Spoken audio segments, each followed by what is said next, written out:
Hello friends, आपल्या सर्वांची आवडती मालिका तू ही रे माझा मितवा या मालिकेच्या आजच्या सोमवार 11 मेच्या एपिसोडमध्ये एकानंतर एक जबरदस्त ट्विस्ट आले आहेत.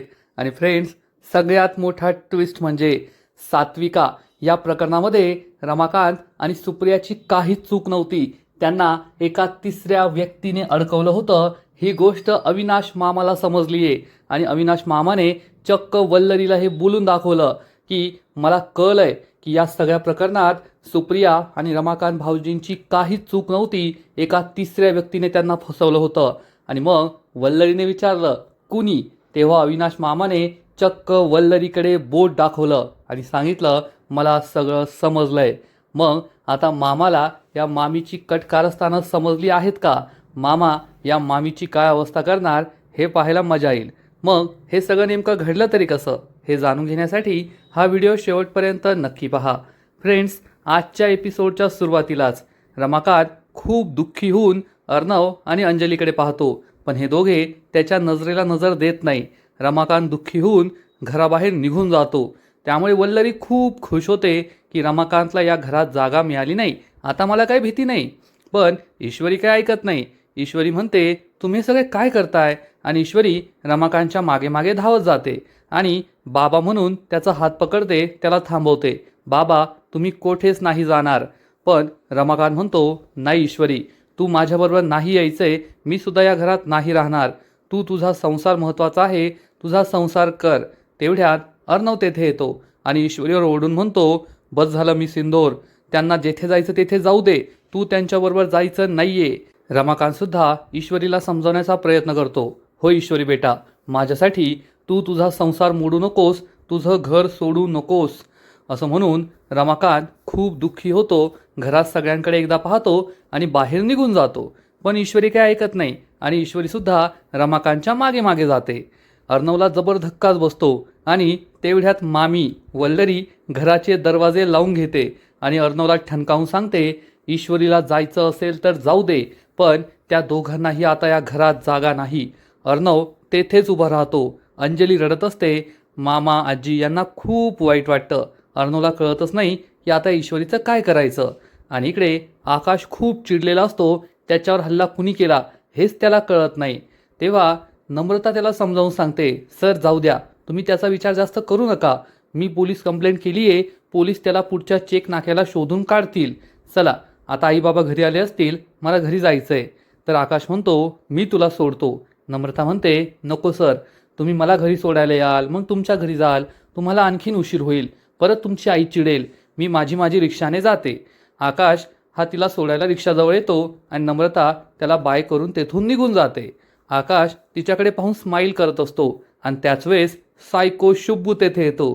त्याच्या हातात भला मोठा दगड असतो, डोक्यावर हेल्मेट असतं, तोंडावर मास्क असतो आणि तो आकाशच्या डोक्यात हा दगड घालणार इतक्यात आकाश खाली वागतो, त्याचा वार हुकवतो, त्याचा हात पकडतो आणि त्याच्याकडे रागारागाने पाहत असतो.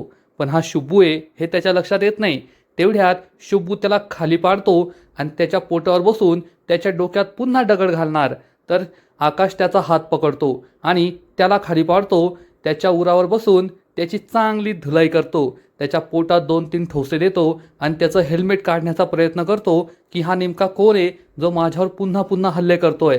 पण शुब्बू आकाशला जोरात लात मारतो. आकाश बाजूला जाऊन पडतो आणि शुब्बू तेथून पळून जातो. पण आकाश त्याचा पाठलाग करत असतो. इकडे अर्णव घरातील सगळ्यांवर खूप चिडतो आणि जाब विचारतो हे सगळं तुम्ही काय करताय. तर अंजली म्हणते आम्ही काय करतोय हे तुला दिसतंय, पण तुझी बायको काय करतेय ते तुला दिसत नाहीये का. अर्णव म्हणतो तुम्ही सगळे तिच्यावर आपला जुना राग काढताय आणि आज या प्रकरणाचा फायदा तुम्ही त्यासाठी करून घेतलाय. अंजली चिडून म्हणते आम्ही का राग काढू. तर मामा म्हणतो हो तुम्ही राग काढताय, ईश्वरीवरचा राग काढताय. मामी चिडून म्हणते मग आम्ही जे केलं ना ते योग्यच केलं. अर्णव चिडून म्हणतो ताई तू असं का वागतीयस, तू एक नंबरची सेल्फिश आहेस.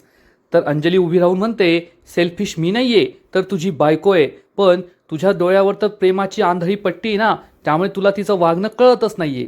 इकडे ईश्वरी आणि रमाकांत घराबाहेर उभे असतात. रमाकांत ईश्वरीला समजवण्याचा प्रयत्न करतो. ईश्वरी बेटा तू घरात जा, माझ्याबरोबर येऊ नको. मी माझा संसार सोडलाय, संन्यास घेतलाय, माझा संसार तर अर्ध्यावरच मोडला, पण तुझ्याबरोबर असं काही व्हायला नको, तू जा. ईश्वरी म्हणते, नाही बाबा, हे घर तुमचं सुद्धा आहे. तर रमाकांत सांगतो, नाही, हे घर माझं नाही आहे, मी आता संन्यास घेतलाय. तू जेव्हा मला या घरात घेऊन आली, मला क्षणभर असं वाटलं होतं की माझी मुलं मला स्वीकारतील, त्यांचा राग कमी झाला असेल, पण असं काहीच झालेलं नाही आहे. त्यांचा माझ्यावर अजून तसाच राग आहे आणि ते मला कधीच स्वीकारणार नाहीत. ईश्वरी रमाकांतला समजवण्याचा प्रयत्न करते, बाबा, तुमची सुद्धा एक बाजू आहे आणि ती बाजू मांडण्याची तुम्हाला संधी मिळायलाच हवी. आणि इकडे घरामध्ये मामी ही अर्णववर चिडते आणि म्हणते, अर्णव, तू चुकीचा वागतोय, ईश्वरीला पुन्हा पुन्हा पाठीशी घालतोय, ती कितीही वाईट वागली तरी तिला काहीच बोलत नाहीये. मामा चिडून म्हणतो, वल्लरी तू गप्प बस. तर वल्लरी म्हणते, तुम्ही गप्प बसा, मी जे काही केलंय ते अगदी योग्य केलं, मी दरवाजा बंद करून कोणती चूक केलेली नाहीये. अर्णव अंजलीवर ओरडतो आणि विचारतो, ताई, तू मिस इंदोरशी एवढं वाईट का वागतीये? काय बिघडवलंय तिने तुझं? तू कोणत्या जन्माचा बदला घेतेय तिच्याकडून म्हणून असं वागतीये? तर इकडे रमाकांत हा ईश्वरीला समजावून सांगतो, बदल्याची भावना खूप वाईट, जो बदला घ्यायला जातो ना त्याचं संपूर्ण आयुष्य उद्ध्वस्त होतं, म्हणून समोरच्या व्यक्तीला माफ करावं, बदला घेण्याचा विचार करू नये. ईश्वरी म्हणते, पण आपण स्वतःची बाजू तर मांडू शकतो, आपल्यावर अन्याय झालाय ही गोष्ट तर सांगू शकतो. रमाकांत म्हणतो, मी संसार सोडून दिला होता, न्याय अन्याय सत्य असत्य माझी बाजू याबद्दल मला काहीच घेणं देणं नव्हतं आणि मला नाही वाटत या घरात कधी कुणी माझी बाजू समजून घेईल. मी काय काय सोसलंय हे कधी कोणाला कळेल. सगळेजण सात्विकाने किती त्रास सहन केला, अर्णव आणि अंजलीने किती त्रास सहन केला याबद्दल बोलताय, पण मी किती त्रास सहन केला असेल याचा विचार कधीच कुणी केला नाही, माझी बाजू समजून घेण्याचा प्रयत्न कधीच कुणी केला नाही. इकडे अंजली ही अर्णवला म्हणते, तू त्या ईश्वरीच्या प्रेमात वेडा झालाय, तिच्या प्रेमाची पट्टी तुझ्या डोळ्यावर आहे ना, म्हणून ती काय करतेय हे तुला कळत नाहीये. ती त्या रमाकांत राजे शिर्केला घरात घेऊन आली आणि तू तिची बाजू घेऊन आमच्याशी भांडतोय. अर्णव चिडून म्हणतो, मला सगळं पटतंय, मान्य आहे, मला सुद्धा नाही आवडलंय की तिने त्या रमाकांत राजे शिर्केला आपल्या घरात आणलं, पण त्यासाठी मी तिला घराबाहेर नाही काढू शकत ना. अंजली म्हणते, आम्ही सुद्धा तिला घराबाहेर नाही काढलंय, ती स्वतःहून घराबाहेर गेलीये. अर्णव म्हणतो, पण तुम्ही तिला थांबवलं सुद्धा नाही ना. मामी म्हणते, आणि आम्ही का थांबवायचं, ती हट्टाला पेटलीये म्हणून आम्ही तिचा कोणताही हट्ट मान्य करायचा असं होत नाही. तिला जायचं असेल तर तिने खुशाल जावं, आम्ही काही तिला घरात परत घेणार नाही. इकडे ईश्वरी ही अर्णवच्या बाबांना समजावून सांगते, हे घर तुमचंच आहे, या घरावर तुमचा सुद्धा हक्क आहे आणि तुम्ही आता येथेच राहायचं. तर रमाकांत म्हणतो, नाही ईश्वरी बेटा, मला नाही वाटत या घराचे दरवाजे माझ्यासाठी कधी उघडतील. असं म्हणून रमाकांत जाऊ लागतो. ईश्वरी त्याला थांबवते आणि म्हणते, नाही बाबा, मला पूर्ण गॅरंटी आहे या घराचे दरवाजे तुमच्यासाठी उघडतील. तुमचा मुलगाच तुमच्यासाठी तुमच्या घराचे दरवाजे उघडेल. ते थोडे भडकू आहेत, थोडे रागीट आहेत, पण मनाचे खूप हळवे आहेत आणि ते नक्कीच तुम्हाला स्वीकारतील. ईश्वरी असं म्हणत असते आणि त्याच वेळेस अर्णव घराचा दरवाजा उघडतो. अर्णव हा घराबाहेर येतो. ईश्वरी आणि रमाकांतला खूप आनंद होतो. अर्णव ईश्वरीजवळ येऊन म्हणतो, मिस इंदोर, आतमध्ये चल. ईश्वरी म्हणते, नाही सर, जोपर्यंत बाबा घरात येणार नाही तोपर्यंत मी घरात येणार नाही. अर्णवला खूप राग येतो. तो रमाकांतकडे रागारागाने पाहतो आणि ईश्वरीला ठणकावून सांगतो, मिस इंदोर, हट्ट करू नकोस, चल आतमध्ये. तर ईश्वरी अर्णवला विचारते, सर, जेव्हापासून आपलं लग्न झालंय तेव्हापासून मी तुमच्याकडे काहीच मागितलेलं नाहीये, पण आज मी हट्टाने मागते, तुमच्या बाबांना घरात येऊ द्या, त्यांना या घरात जागा द्या. अर्णव खूप चिडतो. ईश्वरी त्याला समजवण्याचा प्रयत्न करते, जशी माझ्या आईची बाजू आहे तशी तुमच्या बाबांची सुद्धा बाजू आहेच ना, आपण त्यांना त्यांची बाजू मांडण्याची संधी द्यायलाच हवी, एक संधी त्यांना मिळायलाच हवी. अर्णवचा नाईलाज होतो. अर्णव चिडून म्हणतो, मिस इंदोर, तू हे जे काही सगळं करतेय ना ते अतिशय चुकीचं करतेय, याचे परिणाम खूप वाईट होतील, एवढं लक्षात ठेव. हा माणूस या घरात येतोय, याचे परिणाम भयंकर होतील आणि हे सगळं फक्त तुझ्यामुळे. असं म्हणून अर्णव रागारागाने आतमध्ये जातो. अंजली त्याला विचारण्याचा प्रयत्न करते, अरे चिंटू हे काय करतोय, पण तो अंजलीला बोट दाखवतो आणि गप्प बसवतो. अंजलीची बोलतीच बंद होते आणि मग ईश्वरी ही रमाकांतला घेऊन घरामध्ये येते. मामीला खूप राग आलेला असतो, पण ईश्वरी कोणाला खात नाही आणि रमाकांतला घेऊन घरात येते. रमाकांत विचारतो, मंदिर कुठे आहे, मी सगळ्यात आधी देवाचं दर्शन घेईल. ईश्वरी रमाकांतला घरातील मंदिरात घेऊन जाते. मामा त्यांच्या मागे मागे जाऊ लागतो, तर मामी चिडून विचारते, हो कोठे चाललाय, त्यांच्या मागे जायची काही गरज नाही आहे. आणि अंजलीला, मामीला, आजीला खूप राग आलेला असतो. मामी रागारागाने तेथून निघून जाते. अंजलीला मात्र वाईट वाटतं. आज इतक्या वर्षानंतर आपले वडील घरात आले, पण त्यांनी काय केलंय हे सगळं आठवून ती दुःखी होते, रडू लागते. ईश्वरी रमाकांतला घेऊन घरातील देवळात येते. घरातील हे सुंदर मंदिर पाहून रमाकांतला खूप आनंद होतो आणि रमाकांत देवी आईसमोर नतमस्तक होतो. ईश्वरीलाही बरं वाटतं. रमाकांत हा ईश्वरीला म्हणतो, ईश्वरी बेटा, जर मी संन्यासच घ्यायचं ठरवलं होतं तर मी या घरात परत का आलोय? मला ही नवी नाती नको होती. मला माझा मुलगा, माझी मुलगी हे सगळं नको होतं, म्हणून तर मी संन्यास घेतला ना. पण आज मी या घरात परत आलोय आणि मला नाही माहीत ही सगळी नाती मला पुन्हा एकदा स्वीकारतील का, किंवा मग मी या सगळ्या नात्यांना पुन्हा एकदा स्वीकारू शकेल का. ईश्वरी रमाकांतला समजावून सांगते, बाबा तुम्ही टेन्शन घेऊ नका. घरातील सगळे खूप चांगले आहेत, पण आता परिस्थिती अशी आहे की सगळे असे वागताय. आणि तुमचा जो मुलगा आहे ना, तो एक नंबरचा भडकू आहे, रागीट आहे, पण मनाचा हळवा आहे, खूप चांगला आहे. ज्या दिवशी तुमची या सगळ्या प्रकरणात काही चूक नव्हती हे त्यांना कळेल ना, तर ते तुम्हाला स्वतःहून जवळ घेतील, ही माझी तुम्हाला 100% गॅरंटी आहे. रमाकांत ईश्वरीचं खूप कौतुक करतो. ईश्वरी बेटा, खरंच अर्णवने नशीब काढलंय की तुझ्यासारखी बायको त्याला आयुष्यभराची साथीदार म्हणून मिळाली. तू खमकी आहेस, अन्यायाविरुद्ध लढतेस, न्याय अन्याय सत्य असत्य याची जाण तुला आहे आणि कोणत्याही संकटातून मार्ग काढण्याची उमेद तुझ्यात आहे. नक्कीच तू अर्णवला प्रत्येक संकटात चांगली साथ देत असशील असं मला वाटतं. ईश्वरी सांगते, हो बाबा, अर्णव सर सुद्धा खूप चांगले आहेत, ते सुद्धा मला प्रत्येक संकटात साथ देतात. हे ऐकून रमाकांतला खूप आनंद होतो. रमाकांत म्हणतो, खरंच माझ्या मुलाने नशीब काढलंय, आता मला त्याची काही काळजी नाही आहे. ईश्वरी हसू लागते आणि म्हणते, बाबा मी तुम्हाला नमस्कार करते. ईश्वरी रमाकांतला नमस्कार करते. रमाकांत तिला अखंड सौभाग्यवती भव, सुखी राहा असे आशीर्वाद देतो आणि ईश्वरी त्याच्याकडे पाहतच राहते. खरंच या माणसाने किती दुःख भोगलंय हे तिला समजतं. तर इकडे अर्णव त्याच्या रूममध्ये रागारागाने येतो. आज जे काही घडलं त्याचा त्याला खूप त्रास होत असतो. आज चक्क रमाकांत राजशिर्के आपल्या घरी आला. मी पुन्हा एकदा त्याला इतक्या वर्षानंतर पाहिलं. हा सगळा विचार करून त्याला आठवतं की अनेक वर्षांपूर्वी काय घडलं होतं, जेव्हा रमाकांत आणि सुप्रियाचं प्रकरण त्याच्या आईला सात्विकाला कळलं. तेव्हा सात्विकाने जाब विचारला होता, कोण होती ती मुलगी, तुमचा आणि तिचा काय संबंध, तुम्ही मला फसवलंय का, माझा विश्वासघात केलाय का.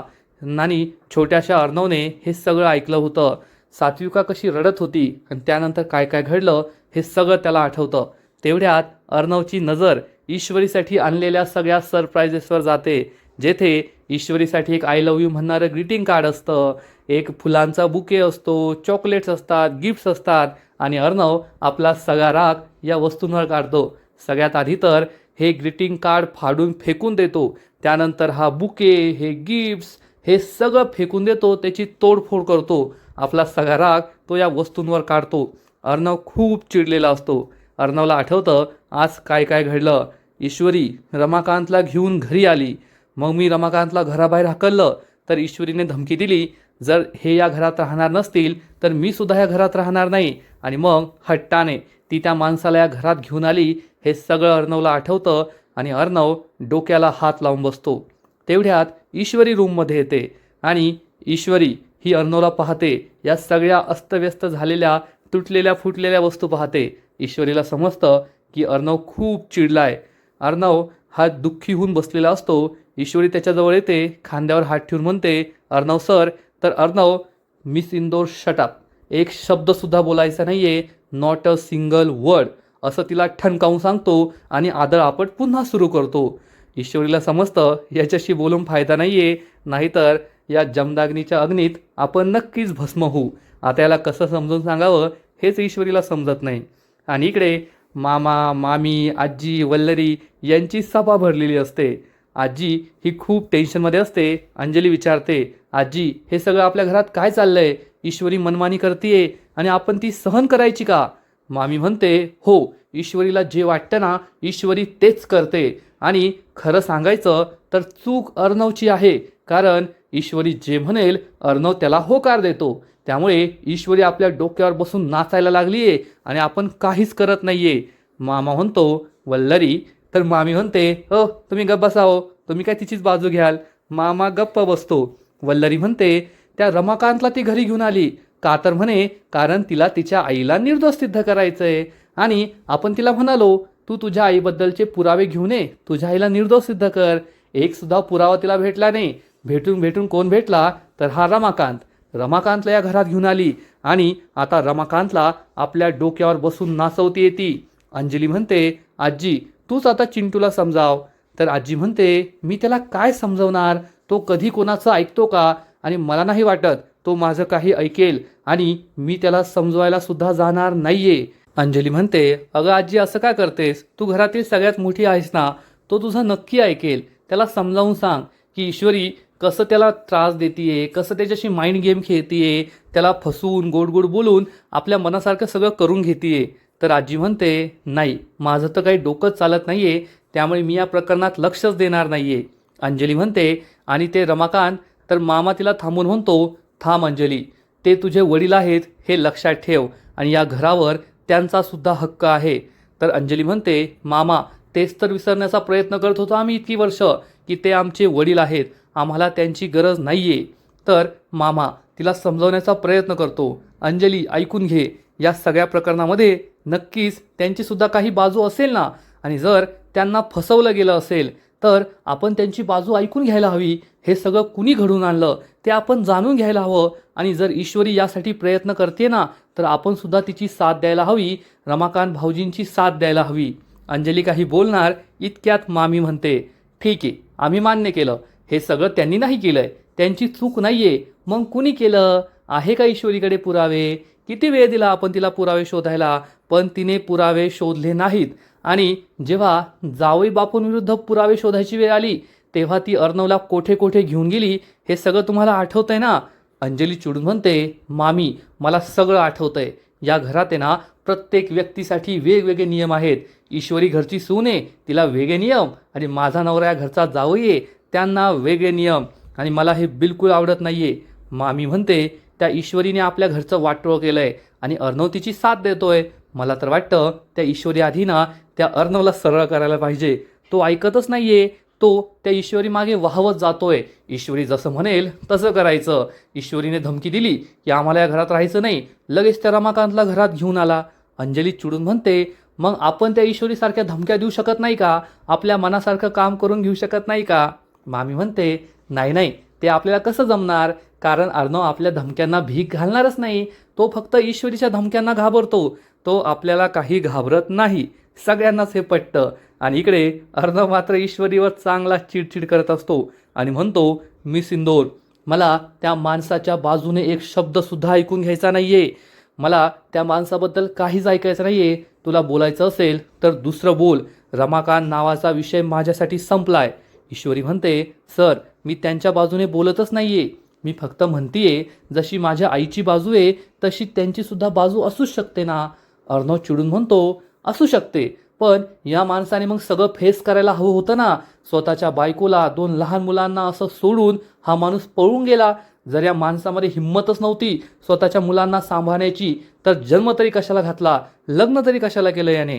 ईश्वरी अर्णवला म्हणते सर तुम्ही आता ऐकलत ना, त्यांना किती त्रास झालाय, तुम्ही जेवढा त्रास सहन केला तेवढाच त्रास त्यांनी सुद्धा सहन केलाय ना, त्यामुळे तुम्ही त्यांना माफ करा आणि सगळं काही विसरून जा.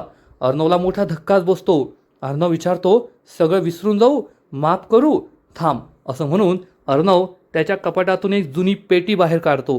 ही पेटी उघडतो आणि या पेटीतून चक्क अर्णवच्या लहानपणाची सगळी खेळणी खाली पडतात. ईश्वरीला कळतच नाही हे सगळं काय. अर्णवला ती विचारते सर हे सगळं काय आहे? तर अर्णव म्हणतो मी सिंदूर, तू नेहमी म्हणतेस ना की प्रत्येक व्यक्तीमध्ये एक लहान मूल लपलेलं असतं, माझ्यात नाहीये, कारण माझ्यातलं लहान मूल हे अनेक वर्षांपूर्वीच मी मारून टाकलं. मी फक्त 10-12 वर्षांचा होतो, या खेळणींनी खेळायचो, पण माझ्या बापाने जे काही केलं ना त्यानंतर मी एका दिवसात मोठा झालो आणि माझ्यातील लहान मुलाला मला मारावं लागलं. तुला असं वाटत असेल की लहानपणाची आठवण म्हणून मी हे सगळे खेळणी जपून ठेवली, नाही, लहानपणाची आठवण म्हणून नाही, तर त्या माणसाने माझ्याबरोबर काय केलं आहे, माझ्या आईबरोबर, माझ्या ताईबरोबर काय केलं आहे, हे सगळं लक्षात ठेवण्यासाठी मी ही खेळणी जपून ठेवली आहे, की त्याच्याबद्दलचा राग, त्याच्याबद्दलचा द्वेष हा कधीच कमी होऊ नये. माझ्या मनात त्याच्याबद्दलची राग, आग अशीच तेवत राहावीत म्हणून मी हे सगळं जपून ठेवलं आहे. ईश्वरीला खूप वाईट वाटतं. ईश्वरी अर्णवला समजवायला जाते, तर अर्णव तिला बोट दाखवून म्हणतो, तू आत्ता आलीयेस, यात पडू नकोस, आमच्यात पडू नकोस. ईश्वरी गप्प बसते. अर्णव खूप दुःखी झालेला असतो. फ्रेंड्स, खरंच अर्णवने जे काही भोगलंय आणि तो जे काही वागतोय ते अगदी योग्य आहे आणि ईश्वरी जे काही करतीये ते सुद्धा योग्य आहे. पण जोपर्यंत रमाकांत आणि सुप्रिया हे दोघे निर्दोष आहेत हे सिद्ध होत नाही, तोपर्यंत हे सगळं असंच चालू राहील एवढं मात्र खरं. आणि इकडे मामा रमाकांतला घेऊन त्याच्या रूममध्ये येतो आणि सांगतो, भाऊजी ही तुमची रूम आहे. तर रमाकांत म्हणतो, अविनाशाची काय गरज होती, मी कोठेही बाहेर झोपलो असतो. मला आता या सगळ्यांची काहीच आवड नाही आहे. जेव्हापासून मी संन्यास घेतला आहे तेव्हापासून स्वतःचं, हे माझं, हे तुझं असं काहीच राहिलेलं नाही आहे. अविनाश म्हणतो, खरं बोलताय तुम्ही, मी तुम्हाला AC लावून देतो. तर रमाकांत म्हणतो, नाही नाही, ACची काही गरज नाही आहे. ज्या दिवशी मी घर सोडलं ना त्या दिवशीच या सगळ्या गोष्टींची अपेक्षा सोडली. चांगलं अन्न, चांगले वस्त्र असं मला काहीच नको आहे. मी फक्त स्वामींचं नामस्मरण करतो, त्यातूनच मला आनंद मिळतो. असं म्हणून रमाकांत बसायला आसन टाकतो आणि स्वामींचं नामस्मरण करत बसतो. अविनाश मामा त्याच्याकडे पाहतो आणि विचार करतो, खरंच आज कोणाला खरं वाटेल का की आज हा जो संन्यासी आहे तो काही वर्षांपूर्वी कोट्यावधींच्या संपत्तीचा मालक होता. असा विचार करून अविनाश तेथून निघून जातो. रमाकांत स्वामींचं नामस्मरण करत असतो. तर इकडे वल्लरी खूप टेन्शनमध्ये असते आणि विचार करते, काहीच माझ्या मनासारखं होत नाहीये, असं का होतंय. शेवटी ती ईश्वरी रमाकांतला घेऊन घरी आलीच. तिने रमाकांतला घरात जागा मिळवून दिली. आता तो रमाकांत याच घरात राहणार. इतक्या वर्षात त्या रमाकांतला कळलं असेल का की हे सगळं मीच घडून आणलं होतं.